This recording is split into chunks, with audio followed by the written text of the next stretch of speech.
കുറേ നാളുകൾക്ക് ശേഷം സിപ്പപ്പ് കിട്ടിയിരിക്കുകയാണ്. സിപ്പപ്പ് എനിക്കിത് വന്നു. എനിക്കിത് ഈ ചുമപ്പല്ല പിങ്ക് എനിക്ക് കൊച്ചിന് പറഞ്ഞാ അതെന്റെയാ ആ കളർ ഞാൻ ആദ്യം നോക്കി വെച്ചതാണ്. വേണ്ട എനിക്ക് ഓറഞ്ച് വേണ്ട, ഞാൻ ആ കളർ എനിക്ക് വേണം.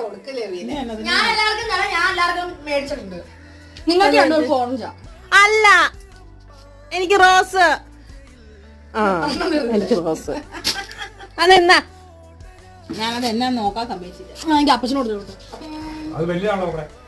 അതന്നെ നിനക്ക് വലുത്, ഞങ്ങൾക്ക് ഇച്ചിരി ഉള്ളത്. എന്തോരം വ്യത്യാസം. അതിന് നിങ്ങള് വേറെ അത് പറ്റത്തില്ല. എനിക്ക് ടേസ്റ്റ് ചെയ്യാൻ മതി. വരില്ല. തന്നെ കപ്പ് സിറപ്പിന്റെ ചൊവ്വാണല്ലോ. ടേസ്റ്റ് ചെയ്യാന്നാ ഞങ്ങൾക്കും അത് മതിയാന്ന്. എനിക്ക് കപ്പ് സിറപ്പിന്റെ പോലത്തെ ചൊവ്വയാ. മര്യാദ അമ്മയ്ക്ക് ഓറഞ്ച് മേടിച്ചതാ.